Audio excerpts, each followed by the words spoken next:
All right, welcome everyone. I hope you're all having a wonderful week. This is just me checking in, see how things are going. Wanted to see how all of you are doing. Hopefully you're all having a great time. The market is anticipating the bigger earnings coming up. We've already passed some big tests. We got through the big banks. They gave us an indicator that the market is healthy in terms of the consumer. We got through TSM. TSM said there's a robust demand for artificial intelligence. We got through Netflix. Netflix said that we gained like 20 million new subscribers and we're growing like crazy with our ad tier. The setup is fantastic going into next week's earnings, and next week's going to be bigger and bigger. What I'm doing is I have a little bit of cash from selling a little Vici, selling a little Apple, and I've stockpiled that cash and I'm ready to deploy it when I see one of my companies I'm wanting to own more of have a weak phrase or something on the earnings call that sends it down. So that's how I feel right now. I'm waiting a little anxiously, but I'm waiting with some patience for earnings season to come around. And I'll be doing analysis on all the companies, what I think their health is and the state of their earnings and how good they are. Really, I've only gone through these ones so far, and so far they look pretty strong. Now, having said that, I thought I would jump in and discuss with you some of the topics you bring up. Let's go ahead and take a look at the Ask Me Anything. Here we have the most recent questions. This one is from Anestis. Anestis 10 says, Joseph, I would like also to ask about FICO. If you have a specific price target to enter at this company, Dev argues that sooner or later the mortgage rates will come back and FICO will take benefit twice because in the meantime, the company has raised the price significantly. So it's not accurate to check the current forward multiples. What's your opinion? And do you believe that FICO scores can be undermined by artificial intelligence? I think Dev is right, and the analysts he talks about being wrong are wrong. They are forecasting in what's baked into the current mortgage volume, and that's something the analysts just can't predict. Over time, mortgage volume will come back, and FICO is going to be a massive beneficiary of that. What makes me concerned about FICO is not only the forward multiple being rather high, 54 PE ratio. So it's kind of like, you can make up for it if the company grows earnings like crazy, which FICO can do. But it's not the best time to be entering FICO. Entering it a year ago would have been a lot better, right? And I try to get into companies at decent times. The other issue that I have with FICO specific to the company, not specific to the valuation, is I guess it's hard for me to invest in a company where so much of the thesis relies on such aggressive price increases. Like the companies I have increase prices, but nothing like FICO. There's just nothing I own that's increasing their price of their product anywhere close to FICO. They've ramped it up, and I don't know. It makes me feel like maybe something's going to break, something's going to snap. Maybe the price increases will put pressure on these companies to find alternatives, or maybe the brand value of FICO can't hold up. Probably not. Maybe he's probably right on this, but it just makes me a little nervous. I don't think that artificial intelligence is a viable competitor to FICO. It wouldn't be my concern. When a company's handing out $500,000, they want to know with certainty what the calculation is of the risk involved. And they're not going to rely on an AI algorithm unless it has as robust and proven of a track record that FICO has. And none of them do, not even close. So part of it's like brand recognition. It's the same type of moat you have kind of with S&P Global and Moody's. The brand recognition of these companies rating the debt in and of itself is what people gravitate to. Nice LTD or CRM. Nice has free cash flow after stock-based comp that's 4.7%, 11 PE ratio, low debt, consistent earnings and free cash flow, return on capital, profit margin increasing.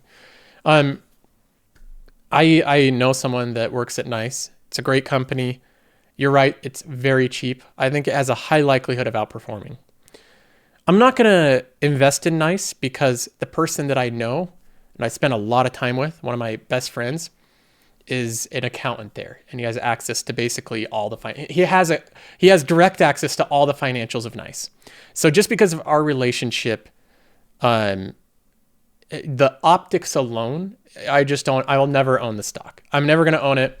And because if we're ever talking about things and investments and work and stuff, I want him to be able to freely share stuff with me. So I don't want to have him to feel super guarded about what he shares and what he talks about with his work.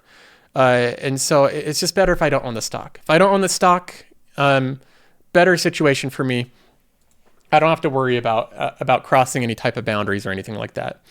So that's part of the reason I don't own it. But nice, I would say, based on the products they offer, which are mostly cloud customer service solutions, there's just a bit more terminal risk calculated into the valuation.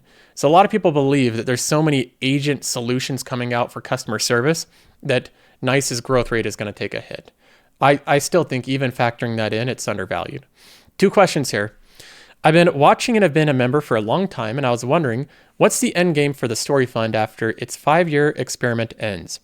Is there any plans to merge both portfolios into one or keeping them separate since they are different strategies? Have you ever put the Costco hot dog inside the chicken bake? It's worth a try. Okay, we got 2 very different comments here. On your first one, I don't know what the plan is. I guess I'll cross that bridge when I get there. I was considering merging the portfolios. Really what I set out to do with the Story Fund was basically to have a live, week by week, it's completely transparent. You can see every buy I'm doing, every sell I'm doing. You can see my portfolio, the holding, the weighting, every week, and showing that I can beat the S&P 500. Because frankly, there's just a lot of people that invest in the index and they say nobody can beat it. No one can beat it. The index always wins out. Buffett, he has XYZ reason why he beat it, right? He just got the right factor exposure, whatever. And I think that viewpoint's ridiculous. I think there is different ways people can outperform the index if they're willing to put in some time and effort into research and buying companies that are growing a little bit faster with more predictability. So that was the goal of it, to do it over a long-term basis, a 5-year basis. So it's not just, random volatility from one month to the next. It's on a multi-year basis. Now, I could just keep the experiment going and try to do it over a 10-year basis, but I don't know. I don't think it proves the point any further. The Story Fund now is so far ahead of the S&P 500, they're not even close. It's actually crushed the QQQ over its lifetime. The QQQ, because of the time that I started the Story Fund, has actually not, it's right there in line with the S&P 500. So it's done great. I think it's proved the point. I think what I want to do, or at least what I'm thinking right now, is probably merging it with the passive income portfolio. So I have one master portfolio. I just want to keep the returns. So I would want to keep the gain and loss and everything the same, but move it over to the portfolio. So I'll see that option. That'd make it a little bit easier to manage, but I haven't made up my mind yet. In terms of putting the Costco hot dog into the chicken bake, that sounds disgusting. I don't know what else to say about that. It doesn't sound good to me. Question regarding ROCE and Qualtrim. When you calculate ROCE, are you subtracting weighted average cost of capital, for example? For Visa, Qualtrim says around 9%. I don't calculate the ROCE. I can get the exact formula. So it's straight from my data provider. There's a formula that they actually outline specifically. So I can send that to you. But in terms of what I believe is calculated, it's the same return on invested capital, but it includes a little bit more, like debt and different parts of capital, like interest on debt and that type of thing. So that's just factored into the formula there. And then, even if you watch like a lot of financial theory, what is his name? Aswath Damodaran going over the cost of capital, it's ultimately a guess, but you can kind of narrow down a range. But ultimately, when you're coming up with formulas of the cost of capital a company's paying, it's kind of a judgment call. Hi, Joseph. Couple questions for you. Would your style of investment be any different if the portfolio size in dollar was bigger or smaller? The answer to that question is no. My strategy and the way that I invest has changed more based on my knowledge and confidence in what I'm doing, overall competency, than my dollar amount. For example, the theory or the idea behind it is typically that the bigger your portfolio is in total dollars, the more diversified and conservative you need to become. And my path has been the exact opposite. When I had like $5,000 invested, I held 60 companies. I spread it with fractional shares across all these different companies because I hadn't really developed a very strong investment philosophy. As I've refined my investment philosophy studied from exemplary investors, had so much feedback from so many people in the community, and learned a ton about investing. And I've grown in overall competency and just overall knowledge with investing. I've had the confidence to put the money in a much more concentrated basket of companies with even way more significant amount of capital, right? So I would not change anything if I had $1 million or $5 million or $100 million.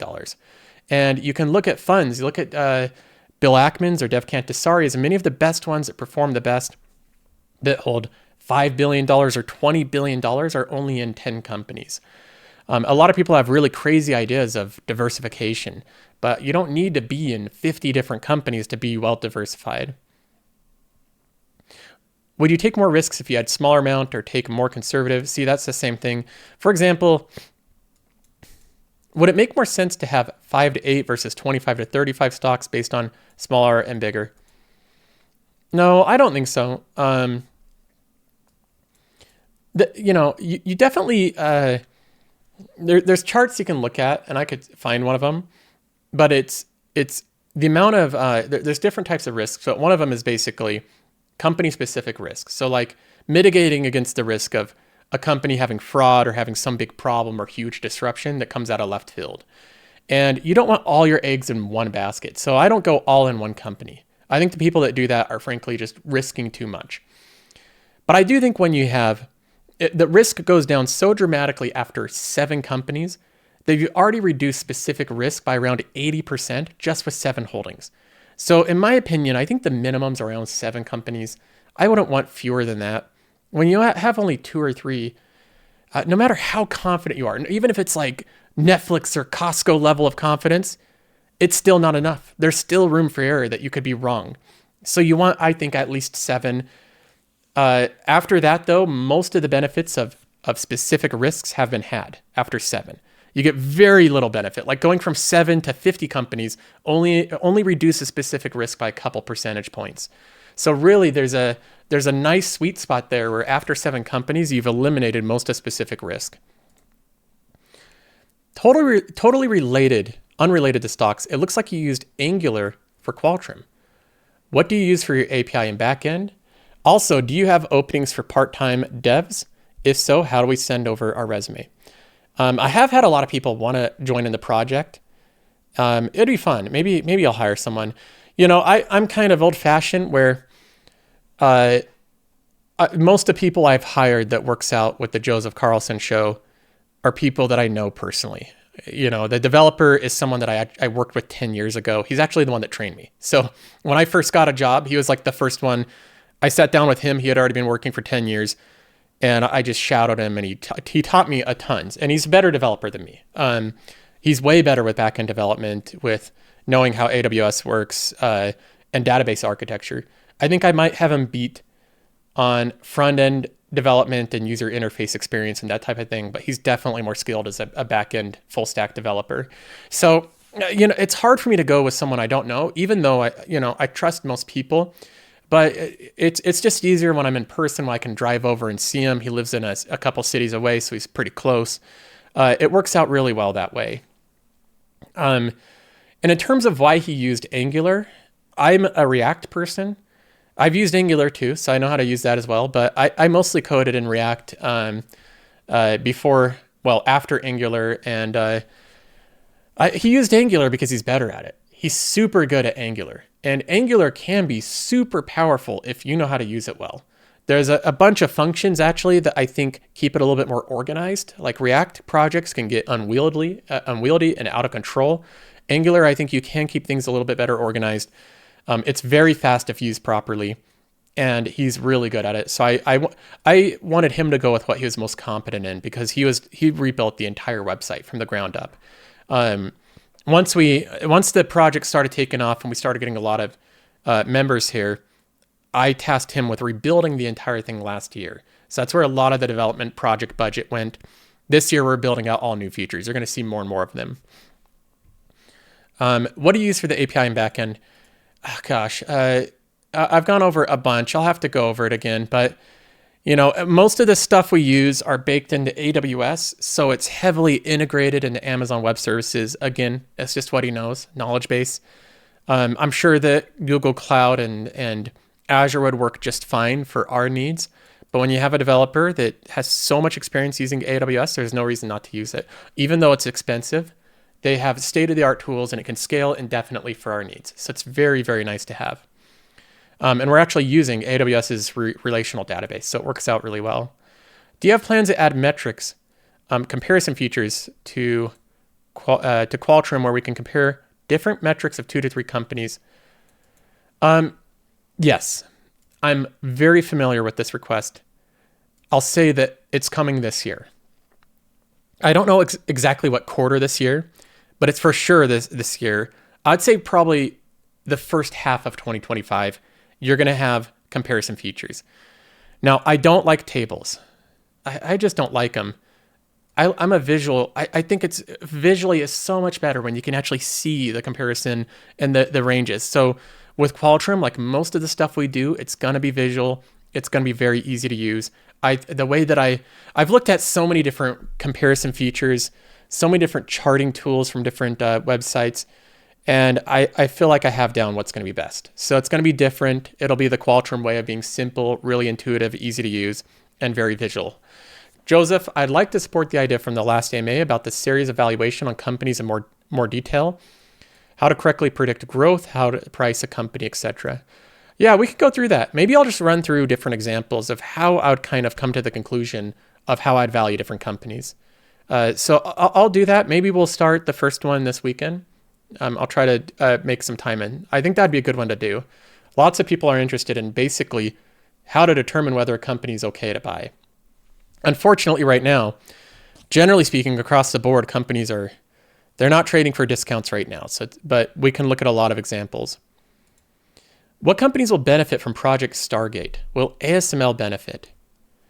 Anytime you have more infrastructure and CapEx into data centers, ASML is likely going to benefit. I just think they will. I've been looking over ASML. It's such an incredible company. The big risk with the ASML story is not what demand is going to be this year or that year. It's if there's going to be, someone else that comes up with a better way to do what they're doing, or someone else that can even match what they're doing, but at a much cheaper cost. If China just all of a sudden announces their EUV machine that's like way better, or it can match ASML's and it's a fraction of the cost, that would be problematic. So that's kind of the big risk with ASML. I don't think there's any risk in terms of the story being that there's not as many data centers or that they're not going to benefit from this or that. I think demand, generally speaking, across the world is going to be very big for every product that needs their part they play in fab development in the semiconductor industry. There's going to be so many GPUs, so many chips. Look at cars. Just look at cars. Every couple of years, cars have more and more cameras and processors and sensors, screens and side and entertainment options. Like as those get more complicated, they're relying on ASML. So just the amount of demand generally is going to get more and more. Hi, Joseph. I'm curious about your thoughts on FICO.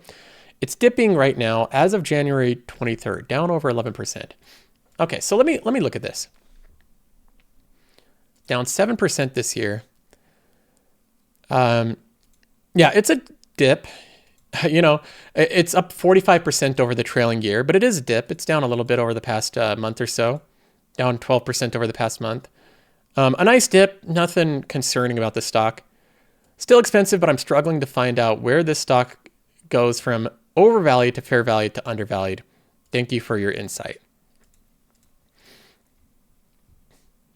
It might be good to, when you're trying to look at valuation, I don't think it's too helpful to just bring up stock charts and see if the stock is trading up and down when you're trying to determine the value that's worth paying for a company. That can help out a little bit. If you want to get a dip, buy a dip, that's fine. But in my experience, it's like Dev said, talking about FICO, that stocks don't really have memories. Because the stock has gone up in the past year doesn't mean it's not going to the next year. What's going to determine how FICO does is how much free cash flow per share it's going to generate. I think it's going to generate a lot. My concern with the company is more on a fundamental basis. Again, the reliance on very aggressive price increases is just a lever that they're pulling that to me is like a business owner. If I was selling loans to a bank or something and I saw how much I'm paying in FICO credit scores day in and day out for all these loans, it just may raise the conversation more. There might be more business leaders talking about it and potential alternatives, and that could be a headwind. Another thing that I don't love about the FICO situation is the amount of debt. They ramped up the debt recently, up to $2.2 billion. And so now they have interest payments on that debt because they wanted to do buybacks so quickly. So there's just a couple things that make me a little bit more concerned about it. I look at it and I still think it's just too much. It's too much for me right now. I'm not going to be looking at entering into a FICO position until we get to a free cash flow yield that's closer to 1.5% to 2%. PE ratio like in the 30s, not in the 50s. If it never gets there, that's fine. I'm okay missing it. You'll when you first start off investing, you're like anxious to get into something. You have money to deploy and you just want to get into something, and I understand that. You can dollar cost average into companies. But when you've already attached yourself to some solid winners that you bought at really favorable times, when you have the Amazons that you bought in the dip and Netflixes that you bought in the dip, it makes you less likely, and I think it's less of a compulsion afterwards to try to buy really expensive companies when they're slightly dipping. Like I don't feel the pressure to jump into FICO.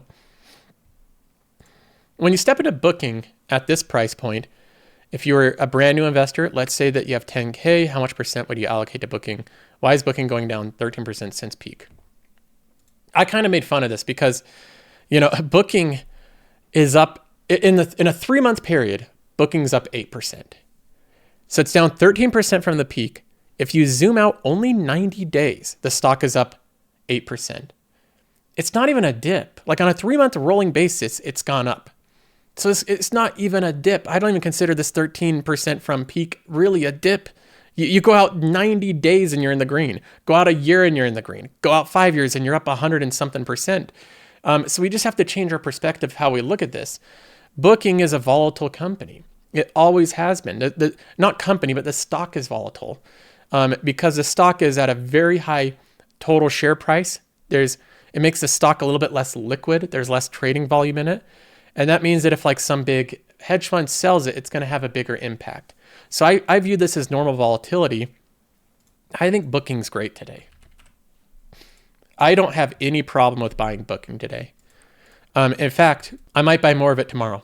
I really might. I may announce more Booking tomorrow. I was thinking about it this morning. I was looking at the stock. And I just think it's a real winner. I think the company is going to be a winner long term. I think you can expect volatility. It might go down another 10%. To me, that wouldn't even be slightly alarming. Because again, I look at this and it's up 37% in the past 1 year, 145% in the past 5 years. And more importantly, you look at the fundamentals of the company. Up big with its revenue, up big with its gross bookings. You look at room nights sold. Those are growing as well. The free cash flow per share growth, the direct control over stock-based comp, follow the fundamentals and the price will eventually follow. It doesn't matter if a stock drops 10% or 20% or 50% if the company's trudging along like normal, if it's just doing its thing. If the cash flows are going up and the company's dropping, let me tell you what will happen. Let's just assume Booking stock price falls 50%. Not out of the realm of possibility. If it falls 50%, the free cash flow yield would go to around 10%. And the amount that they could deploy, the amount of cash they're deploying in the return of capital would buy back twice as many shares. So the $7 to $8 billion they're spending on share buybacks would be twice as effective because the share price would be half as much, which would increase the earnings per share and free cash flow per share at a much more fast pace. Double the pay, well, not double, but it would increase the rate of growth in the free cash flow per share. So it's not even if you own a company that is just a geyser of cash, it's just spitting out cash day in and day out, and they're shoving that into buybacks. The stock price going down a little bit temporarily, it's not the worst thing. It just means the company can crank the buybacks and really reduce the share count, which ultimately benefits the investor. So stick to the fundamentals. If the fundamentals are going down, if all the cash flows and Maroon Nights sold, and if that's going down, that's a problem. But the price fluctuation, not a problem. I'm curious, let's see. Hey, Joseph, what are your thoughts on Robinhood? Would appreciate a breakdown and perspective of the company's financials, market share, future growth, etc. Also, I'm curious to hear your thoughts on Oklo. They have experienced significant price action recently, growing 50% year to date. But when I investigate the metrics on Qualtrim, I see they're beginning with no revenue and very negative with their cash flow. Yeah, any company that's up 50% year to date, what is it? We're 2020. I don't know. We're very early into the year. If you're up 50%, that's one volatile company. Something dramatic is going on, or it's a super small company where anything changes the market cap quickly. In terms of Robinhood, I don't have time to do an entire breakdown here, but it would be an interesting one to look at. So I'm not going to rule that one out. I actually like the product. I think it's cool what they've accomplished. But I think a criticism just on a qualitative basis is I think they make it a little gambling, a little excitement party, confetti, gambling, bet on the presidency, right? It's all these type of gambling plays. I wish that they'd focus on doing things that put people in a better position in 5 years than today. And gambling, betting on things doesn't do that. Investing does. Hi, Joseph. Any thoughts on the future of space exploration / industry and the potential investment opportunities it might present? I know it might be beyond our lifetime to see space become a profitable business, but if it were to happen, would you consider investing in companies like SpaceX, Blue Origin, or other space-related companies if the core of the business was profitable?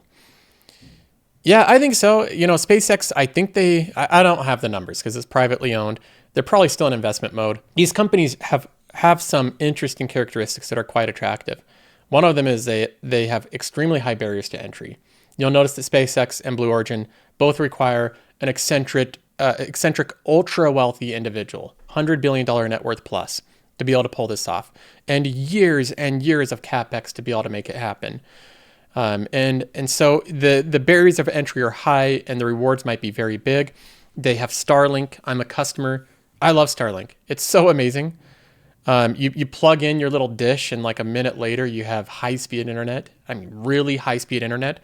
I use it when I go camping.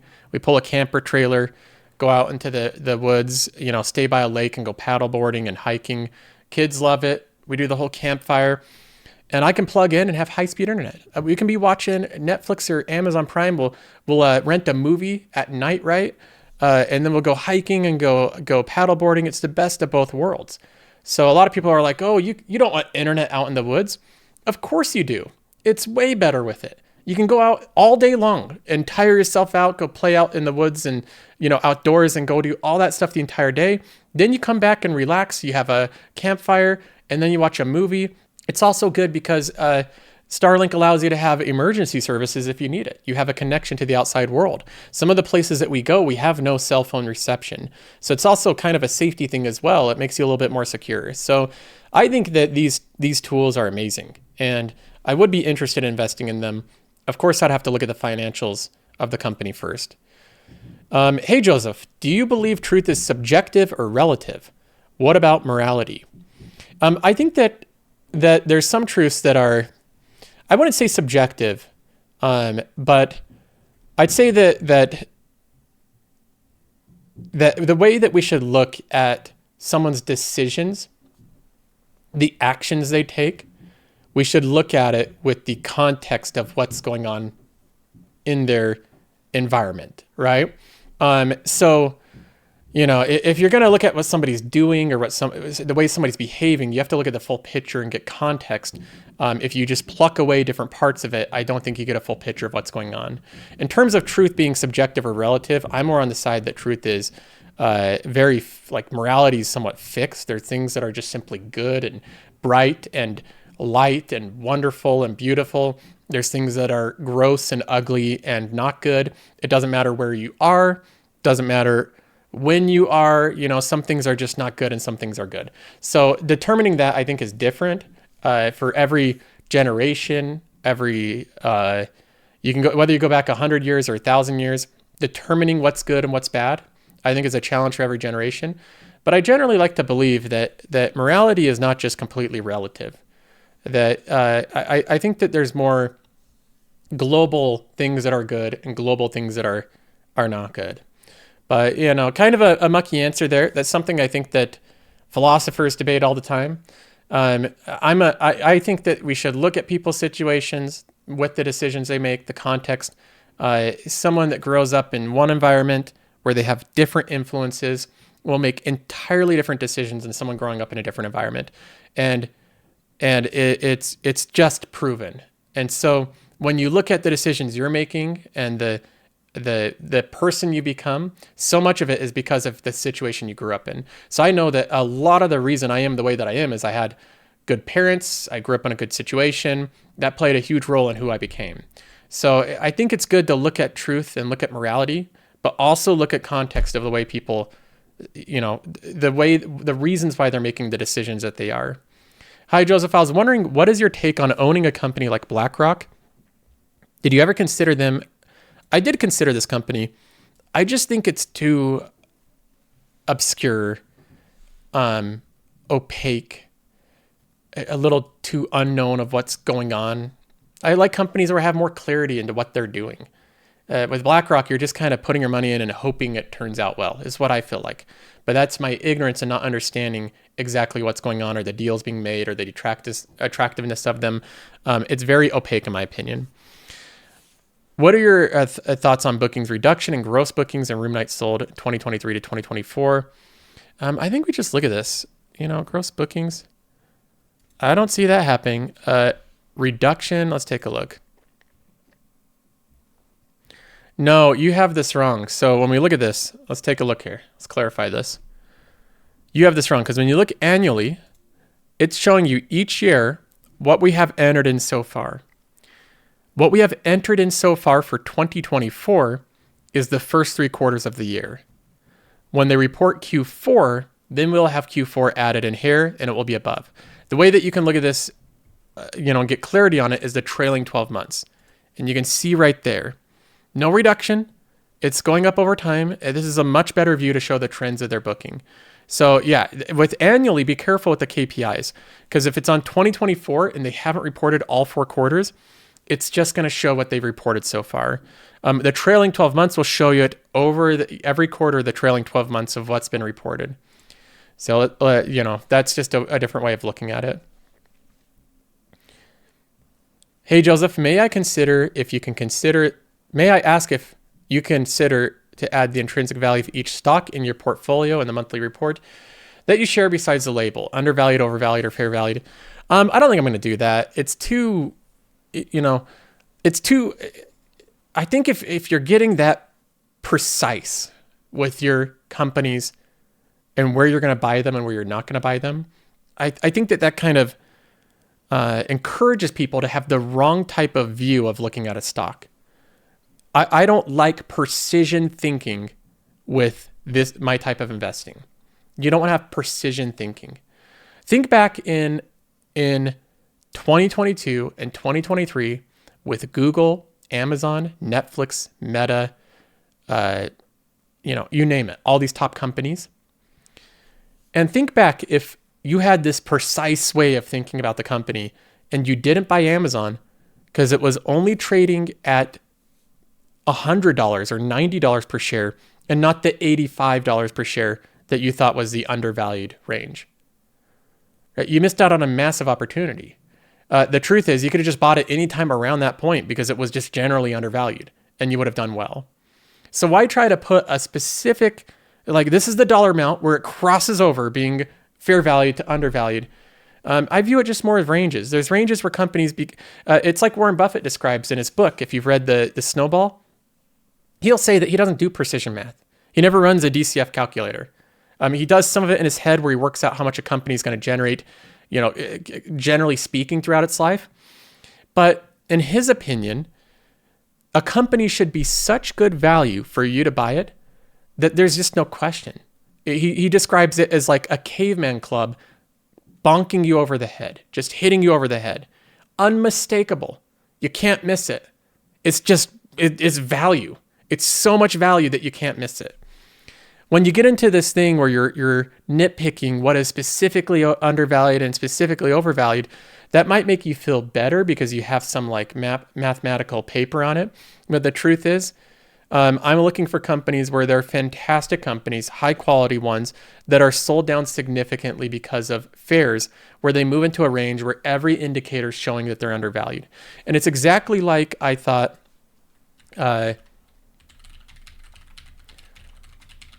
If I look at a video here, this is a couple of years ago, the same logic I would say in this video. I called this one Big Tech is Cheap. If they earn. Yeah, let's take a look here. This is it. Big Tech is Cheap. That's the name. That's the title of the video. And this is in January 6th of 2023. So early 2023. And I go through just highlighting that no matter which way you look at these companies, they're all cheap. Amazon, I make the argument for Amazon being cheap, saying if they generate any, their $40 billion in free cash flow, they're going to be cheap. And Amazon was $84. $84 when this video was. Now, I didn't have a precision range. I just looked at it and I thought right now it just seems cheap. The whole company seems cheap. We look at these other ones. Where is it? We have Apple stock. Apple is 127. Isn't Apple like 220 right now? It's just cheap. Look at it. The free cash flow yield, the free cash flow yield was 5.4%. The PE ratio is 23. Like that's just cheap. It's a cheap company at that point, especially for how good it is. Microsoft, let's take a look at Microsoft. 222. Microsoft's above $400. So this is what I'm looking for. When I try to come up with the ranges of a fair value, undervalued and overvalued, I'm not running a DCF and coming up with precision targets on each of them. I'm using the method of getting the ranges of where I think it's just so obviously cheap for a company that it's undeniable, or a company where everything just looks richly valued, or everything looks kind of and feels kind of expensive, like it's being fully, there's not much negative sentiment at all priced in. And I'll highlight the differences. I'll highlight when I think that things are cheap. I put them out YouTube videos. I make videos literally saying, I think this company's cheap now, or ones where I think they're expensive. And that's representing my views on it. Hello, Joseph. What is your favorite ETF and why do you recommend it to investors? My favorite ETF is SCHG. I've spoken about it. I think it's just like a more refined version of the QQQ. The reason I prefer it over the QQQ is SCHG also has growth-oriented, high-quality companies, but it can pick from both the NASDAQ and the New York Stock Exchange. So where the QQQ can't pick companies like MasterCard or Visa, SCHG has no such limits. It can pick companies from the New York Stock Exchange or the NASDAQ, the best growing companies from each of them, and then weight them in its portfolio, and it does incredibly well. SCHG is, I think it's an incredible ETF. It's the one that's probably the most similar to my investing philosophy, but in ETF format. Hi, Joseph. Thanks for building this community, which is useful, and also for the wonderful regular videos. I understand you're not keen on Adobe considering there's questions around the moat integrity and their delayed monetization of AI services. Recently, Adobe CEO has been on the news highlighting the company is on the right track. Further, they have ramped up stock buybacks. Would this make the case more interesting considering the valuation multiples of compressed float? Would be interested to know your opinion in advance. Yes, I've seen the charts. Adobe's doing a ton of buybacks. They're buying back more than they have in free cash flow for, right now, which the CEO I think is genuine. I think the CEO thinks the stock is undervalued. I think he thinks it's a deal. I think when they're doing a lot of buybacks right now, they think they're just picking up an undervalued stock, reducing the share count, increasing the earnings per share and the free cash flow growth per share. So I have no problem with the CEO's actions. My consideration with Adobe is they had the Figma deal blocked by the UK, I believe, if I remember correctly, which to me that, something about that, it's just so odd. There's a company in California wanting to buy another company in California, and the UK is like, you can't do that. So the deal's blocked. Otherwise, they'd have to not do business in the UK, which is a decent sized market. And instead of Adobe having Figma and having that extra asset there, now they're competing with them. And there's also, there's other editing tools and things that just make me a bit nervous about it. I think in most likely Adobe's fine, but I'm a big believer in valuing predictability over valuation. So even though Adobe might be a deal, I'd rather buy a company that's a little bit less of a deal, but more predictable. That's the way that I'd weight things. If you're fine buying a company that may be a little bit less predictable, but it has better valuation metrics, your call. But when I weight different aspects of investments, predictability is like number one. If it doesn't have that, I don't want to own it because I don't feel comfortable putting tons of money in a company where I'm just not sure how things will turn out. I'm aiming to have every company, the path forward, whether it's a little expensive or cheap, or, I try to buy it as best I can, but I want the outcome to be ultimately very profitable and very predictable. Hey, top 5 book reads and recommendations in 2024. Maybe top 5 books you recommend on your top 1 book of 2024. Looking for some new reading material around finance in general. I've been bad on the books recently. I've been reading through Focus, so that's one of them that I'm reading through. But honestly, I've been so wrapped up in podcasts. I've just been listening to like Business Breakdown that I haven't read as many. In 2024, going back a year, I'm trying to think of ones. I think one of the best ones is a short one around, what is it? It's like this short hour, it's not more like a podcast than a book, but it's considered a book. It's like an hour-long one from Peter Lynch. And it's just a great refresher of all the fundamentals. I felt revitalized after reading it. I'll have to get the name of it. I'll get the name of it and get back to you. I can't get it. I can't remember off the top of my head. What would be your approach to deciding between investing and paying off your mortgage early, all things considered, interest rate, peace of mind, etc.? It really depends on the interest rates. If you have a mortgage rate that's super low, like 2 to 4%, I think you have a higher expected return investing your money in the stock market. If you have an interest rate that's like 7%, you still might make a little bit more investing, but that's a pretty good fixed return to pay off. So that would probably determine the calculation. With my mortgage, it's 4.3%. My savings account makes about that or more than it. And so I don't see any reason to pay off my loan when I can put money in a savings account and make more money. And plus I have tax deductions and write-offs I can do for my business with the home mortgage. Dave Ramsey says to always pay off the mortgage. That advice is frankly ridiculous. Let me put it this way. It doesn't reduce risk at all. To take money out of an FDIC insured savings account earning you 4.5% to pay off a mortgage that's at a 3% mortgage rate. You reduce no risk. Because it's like looking at a balance sheet of a company. Let me look at a balance sheet of a company. We can look at Booking Holding. We have that one up right now. This company has $14 billion of debt and $15 billion of cash. They could pay off all the debt. Would they reduce their risk of the company if they paid off the debt? No, they wouldn't, because they have the same financial position. They can pay off their debt anytime. The money that they have right now is in short-term treasuries and fixed instruments that are government insured. So this isn't risk that they're taking on by having more cash than debt. And the fact is, right now they're earning more money on interest on their cash than they're paying in their debt. That's the reason they're not paying it down, because this is a profitable capital allocation strategy.